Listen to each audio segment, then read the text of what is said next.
নমস্কার, good morning and welcome to my new blog. আজ হচ্ছে সোমবার, তো আজকে সারাদিনে কী করব না করব সবটাই তোমাদের সাথে এই ব্লগে শেয়ার করব।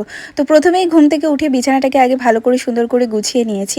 তারপর চলে এসেছি ব্রেকফাস্ট বানানোর জন্য। আজকে একটা খুব সুন্দর জিনিস আমি বানাবো, সুন্দর আর তার সাথে হেলদি। তো আজকে বানাচ্ছি স্যান্ডউইচ, আর এই স্যান্ডউইচ বানানোর জন্য আমার মেন তিনটে জিনিস দরকার। সেটা হচ্ছে পেঁয়াজ, টমেটো, শশা হলেও ভালো হতো, কিন্তু শশাটা আমার এই মুহূর্তে ছিল না, তাই শশাটা দিতে পারিনি, আর তার সাথে একটু গাজর। তো যাই হোক, সব কিছু নিয়ে বসে পড়েছি কাটাকুটি করার জন্য। আর যতটা স্পিডে তোমাদেরকে দেখাচ্ছি ততটাই স্পিডে আমি অত জলদি জলদি তো কাটতে পারিনি, একটু তো টাইম লেগেইছে। তবে হ্যাঁ, একটা জিনিস আমি বলতে পারি, আমার কিন্তু বটির থেকে ছুরি দিয়ে কাটতে একটু কম সময় লাগে। আর বিশেষ করে এই যে স্যান্ডউইচের জন্য যে ছোট ছোট একদম কুচি কুচি করে কাটতে হয় জিনিসগুলো, এগুলো না বটিতে এতটা কুচি কুচি আমি করতে পারি না। আর ডিম ভাজার জন্য যে কুচি কুচি করে পেঁয়াজ কাটতে হয়, সেটা তো আমি জীবনে পারি না। তো আমার মনে হয় এগুলো ছুরি দিয়ে আমার বেশি ভালো হয়। তো যাই হোক, ওগুলো কাটাকুটি করে নিয়ে আমি এবার গাজরটাকে গ্রেট করতে বসে গিয়েছি। আর স্যান্ডউইচের জন্য কিন্তু গাজর গ্রেট করে দিলেই ভালো হয়। তো ভালো করে গুছিয়ে নিয়েছি এই তিনটে জিনিস। তারপর একটা বড় বাটির মধ্যে এই তিনটে জিনিসকে আমি একসাথে অ্যাড করে নিয়েছি। বড় বাটি এই কারণেই বললাম, কারণ এটাতে মিক্সিং করতে বেশ সুবিধা হয়।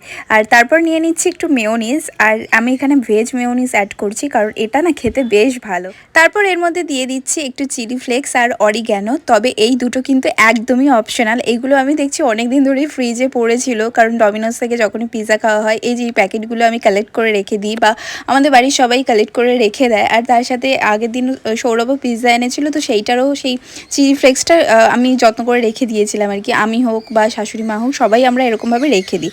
তো সেটাই এখন কাজে লাগিয়ে দিচ্ছি। তো সবগুলোকে একসাথে করে মিক্সিং করে নিয়ে গুঁড়োও দিয়ে দিয়েছিলাম।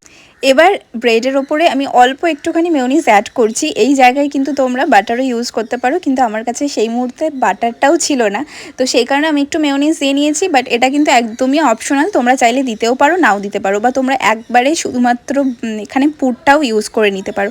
তো পুরটা দিয়ে আমি এখানে আবারও একটা ব্রেড চাপা দিয়ে নিলাম।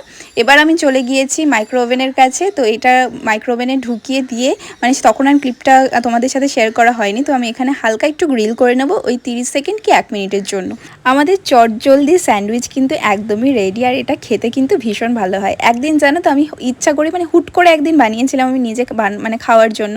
তো কি দিয়ে খাবো, বাটারও সেদিন ছিল না। তো আমার থেকে সবাই একটু একটু করে খেয়ে সবার এত ভালো লেগেছিল যে এখন বাড়িতে সবাই ভীষণ এই জিনিসটাকে পছন্দ করে। আর প্রায় বলতে পারো যে সপ্তাহে 1 দিন কি 2 দিন এই জিনিসটা আমাদের বাড়িতে হয়। তো তোমরাও একবার ট্রাই করে দেখতে পারো, এটা কিন্তু মানে খেতে বেশ ভালো লাগে। আমার তো মনে হয় তোমাদেরও ভালো লাগতে পারে। তো যাই হোক, এবার আজকে আমাদের যেহেতু একটু বৃষ্টি বৃষ্টি ওয়েদার, তো বাড়িতে আজকে খিচুড়ি হচ্ছে। তো খিচুড়ির দায়িত্বে রয়েছে মা। তো আমি ভালো করে মানে স্নান টান করে পুজোটাও সেরে নিয়েছি তার মাঝখানে।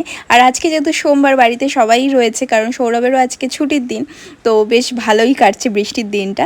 তো আজকে কিন্তু খিচুড়ির সাথে বেশ অনেক কিছুই ভাজাভুজি ছিল, যেমন পেঁয়াজি ছিল, ডিম ভাজা ছিল, মাছ ভাজা ছিল। কিন্তু মাছ ভাজাটা মানে পরে মা একবারে ভেজে আমাদেরকে সার্ভ করছিল, মানে গরম গরম, তো সেই জন্য তখন সেটা দেখানো হয়নি। তো ডিম ভাজাটা আমি বলেছিলাম আমি একটা খাবো না, তাই জন্য আমাকে হাফ দিয়েছে। আর তার সাথে ছিল পাঁপড় ভাজা। আর বাইরে বৃষ্টির ওয়েদার দেখো, একবার কমছে একবার বাড়ছে। তো সৌরভের কয়েকটা কাজও ছিল, আর ও ছুটির দিনেই না বেশিরভাগ মানে বাড়তি যেসব কাজগুলো থাকে, বাইকের কাজ, ব্যাংকের কাজ, এই সমস্ত কাজগুলোও ছুটির দিনকারেই করে। আর আমার মনে হয় এগুলো সবাই তাই করে, ছুটির দিনেই এই কাজগুলো করে। যাই হোক, তো ও যখনই বেরোচ্ছে তখনই এরকম ঝমঝম করে বৃষ্টি, যেই বেরিয়ে যাচ্ছে তখন আবার হয়তো থেমে যাচ্ছে, মানে ঘরে ঢুকে যাচ্ছে তখন থেমে যাচ্ছে। কিন্তু এই 3টে 4টে নাগাদ কে বলবে যে এখন 3টে 4টে বাজে, মনে হচ্ছে পুরো অন্ধকার হয়ে এসেছে, হয়তো 6টা বেজে গেছে এরকম একটা মনে হচ্ছে। আর ঝমঝমিয়ে বৃষ্টি হচ্ছে। এই কদিন ধরে যা ওয়েদার চলছে, মানে কি বলবো। আমি সৌরভকে আগে থেকেই বলে রেখেছিলাম তোমার কাজ মিটে গেলে আমাকে ফোন করো, আমি একটু রেডি হয়ে থাকবো, আমি একটুখানি বেরাবো। তখন বলছে কোথায় যাব, এর মধ্যে এমনিতেই সোমবার আমরা কোথাও না কোথাও একটু ঘুরি। তো বললো কি ঠিক আছে, তাহলে আসার সময় আমি যখন ওই বাইরে একটু চপ টপ কিনতে যাব তখন তোমাকে নিয়ে যাবো। আমি বললাম ঠিক আছে। তো সেই মতোই আমি রেডি হয়ে এবার নিচের দিকে নামছি। বাইরে হচ্ছে বৃষ্টি, ঠিক আছে। এর মধ্যেই ইচ্ছা হচ্ছে, ও একটুখানি বেরিয়েছিল, বাইকের একটা কাজ ছিল, সেই ব্যাপারে হচ্ছে কি সন্ধ্যাবেলা কিছু খাবার দাবার আনতে পারে। আর আমার তাহলে আগেও যাচ্ছে বৃষ্টিতে ভিজে যাওয়ার ফলে যদিও আমার কাশি হয়েছে। এই খাবার বলতে তুমি বৃষ্টির মধ্যে বেরোচ্ছ, এমনিতেই কাশছো। এই দোকান পর্যন্ত আস্তে আস্তে আমি কোনো রকমের কোনো ভিডিও করিনি, আমরা দুজনে গল্প করতে করতে আসছিলাম। আর ও তো পুরো অলরেডি ভিজেই গিয়েছিল, কারণ ও যেহেতু আগে একটা কাজে গিয়েছিল।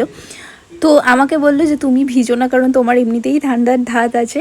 তো সেই কারণে আমাকে একটা ছাতা ধরে দিয়ে বললো তুমি ছাতা নিয়ে বসে থাকো, ওটাকে একদম নড়াচড়া করবে না। তো যাই হোক, খাবারের দোকানে চলে এসেছি। তো এখান থেকে কি নেব কি না নেব বুঝতেই পারছিলাম না। আমি আর বাবা মায়ের জন্য নিয়েছিলাম ফিশ ফ্রাই, আর ও নিয়েছিল হচ্ছে কাবাব। তো এইসব কেনাকাটা করে এটা প্রিপেয়ার হতে হতে একটু টাইম লাগছিল, তারপর নিয়ে বাড়ির দিকে আসছিলাম। কিন্তু আমার তো পাগলামি শেষ নেই, আমি ছাতাটাকে সরিয়ে দিয়ে একটু ভিডিওও করে নিলাম আর নিজেও একটু ফিল নিয়েছিলাম। আর ওদিক থেকে আমাকে বকেই যাচ্ছে, বৃষ্টিটা গায়ে লাগিও না, তোমার আবারও ঠান্ডা লেগে যাবে। তো এরকম করে বকা খেতে খেতে প্রায় বাড়ির রাস্তার দিকে চলেই এসেছি। আর বেশ ভালো লাগছিল, বিশ্বাস করো, কিছু কিছু মোমেন্ট হয়তো না অন্যরকমই ফিল হয়। তো পাশের ঘরে বাবা মাকে খাবারটা দিয়েছে, আমরা এই ঘরে বসে পড়েছি আমাদের স্ন্যাক্স নিয়ে, তার সাথে একটা ওয়েব সিরিজ চালিয়ে দিয়েছি। আর এটা আমাদের দুজনেরই ভীষণ ফেভারিট, এটা হচ্ছে আওয়ার স্টোরি। তো চলো, এই বৃষ্টির ওয়েদারে আমাদের সারাটা দিন আজকে এভাবেই কাটলো। আশা করছি তোমাদের ভিডিওটা দেখতে ভালো লেগেছে। তো চলো, আজকের মতো টাটা, দেখাবে নতুন একটা ভিডিওতে, বাই।